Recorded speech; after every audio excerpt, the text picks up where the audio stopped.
Hello, we are joined today by Matthew Sievers. He is part of our Homage to Joseph Henry Sharp show that opens at the end of this month on April 30th. Matthew is one of 14 painters at Blue Rain Gallery that is participating in this exhibition, in which each artist was asked to choose an original painting by Joseph Henry Sharp to use as a sort of inspirational launch pad for a contemporary painting. So Matthew, welcome. Hi, it's great to be here. In the comfort of my own studio even. Yes. You chose a painting called Blackfoot Girl by Joseph Henry Sharp, which was created circa 1899 to 1905 to use as the inspiration for your contemporary painting, which is right behind me here, hanging right behind me. Your painting you titled Ode to Sharp, very appropriate. Would you like to tell us a little bit about why you chose that particular Sharp painting to use as your inspiration, and maybe what you thought about the process? Oh, absolutely. So I've always been familiar with Sharp's work, but it was only recently that with this show coming up that I really dove in to the entire body of work. And it was very inspirational for me. I really related to Sharp and how much his style and the refinement in his paintings evolved throughout his career. And as I was going through the career and through the files and different images, this one was an absolute knockout and really spoke to me for a couple of reasons. First, this image actually reminds me of my wife quite a bit. And she grew up in Blackfoot, Idaho, and it's titled Blackfoot Girl.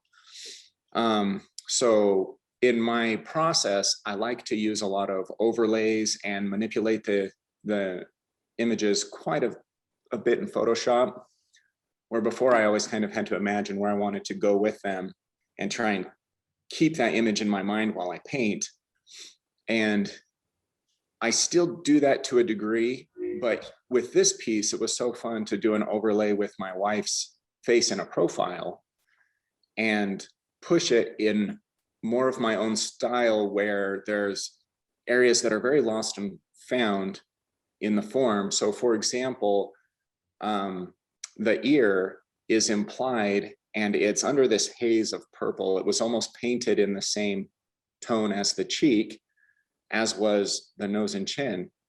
And then there's a yellow filter on the front of the face and a purple, so that as I blocked it in, you're looking through a veil of paint where the skin tone was actually very warm, and then you're looking through this purple swatch, this scrape. I love how you can see that when you look at the painting in person. And it brought out a few elements of my wife, which I really enjoyed with the original piece. And it just spoke so much to me as I worked on it. I actually almost kept this piece for my own collection and started a new one for the Sharp show. Really love how it turned out, and the process was just so fun. Well, I can definitely see the various layers and the sort of thought that you put into building those layers up and creating that sense of light and color, and the way you move the paint is so wonderful. It's very much like your style of painting, which we see you apply frequently to your landscapes and your barn scenes. We don't see a lot of figurative work out of you, although I remember when we first started working together, you were doing more figurative work, some of which we even showed at the gallery. So was it nice to kind of get back to doing figurative work or portrait work for a bit here? Absolutely. And I do a few figures each year, especially of my kids or pieces that speak to me. And the my heart really is in figurative work. I'd say about 6 years ago, it was all I was painting.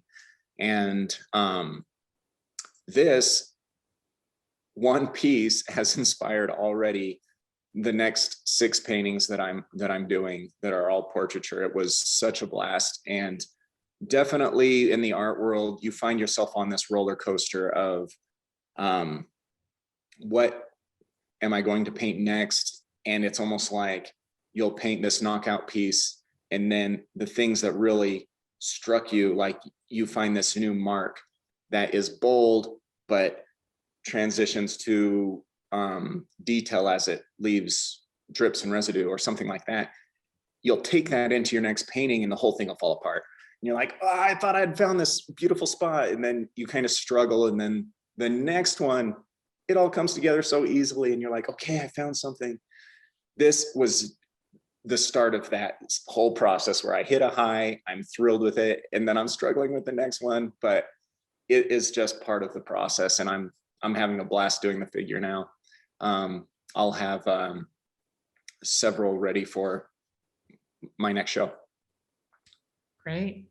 You mentioned at the beginning of our interview that you chose this particular painting to use as your inspiration, Sharp's Blackfoot Girl, because it reminded you of your wife, who's from Blackfoot, Utah. Idaho. Yeah, Idaho, I'm sorry. But Sharp spent a bunch of time in Montana in the early 1900s. And so he was there observing and painting the Crow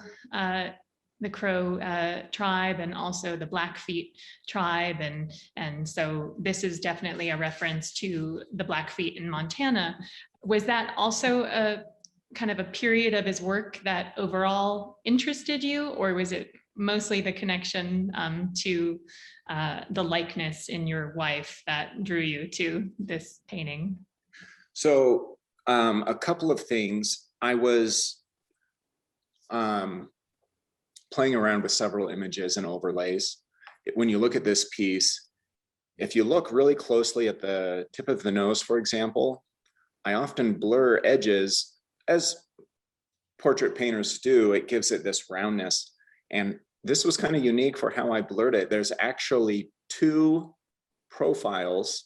The first one is more pointed, and the second one, you can see the dark tip of the nose curve down just a little bit, like Joseph Henry Sharp's. Same with above the lip.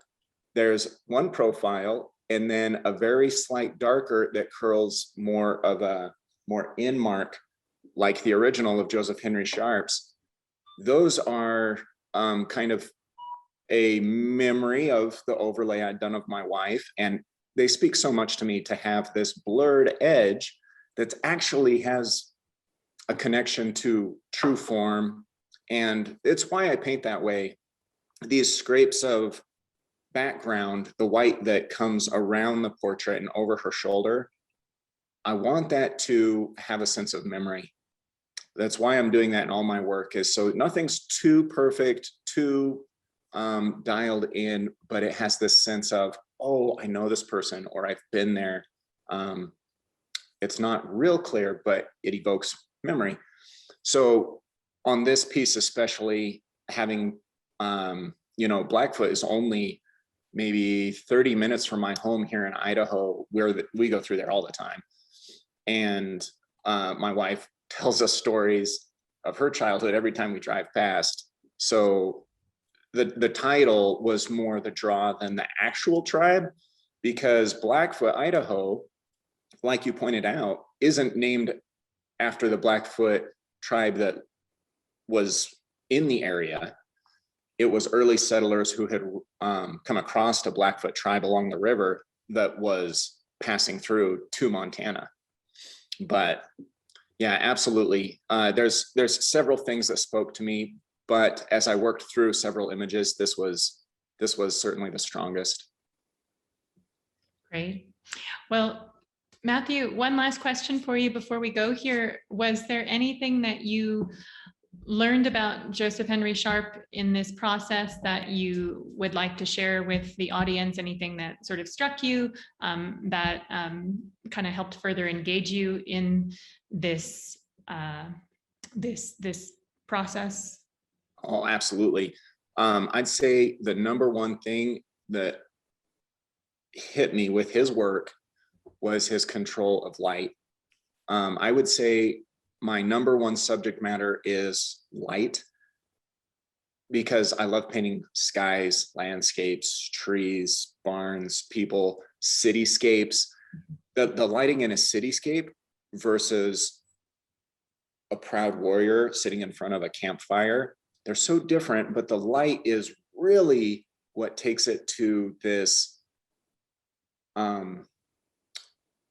point of feeling. And that's what I want to paint. I want to paint feeling and emotion. So with Joseph Henry Sharp's work, especially the second half of his career, he was really pushing that, where the form would be in front of a fire and you have this great kind of orange silhouette and this blue moonlight, and how they work together and contrasted so beautifully. That's certainly what spoke to me the most, and it still does.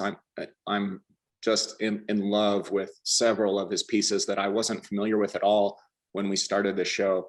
And it's just been so fun to fall in love with his work and see where and how his style evolved.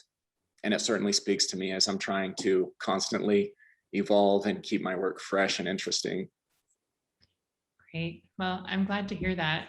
You've done such a beautiful job with this painting, and we're thrilled to have it in the show. So thank you for everything. Thank you for your time today, Matthew, and we'll see you at the end of the month. Absolutely. Thank you so much. I love Blue Rain. This show is going to be epic. I hope to see anyone who enjoyed this video there. I'd love to meet you and talk more about my work. Thanks. Thanks, Matthew. Have a great day. You too. Bye.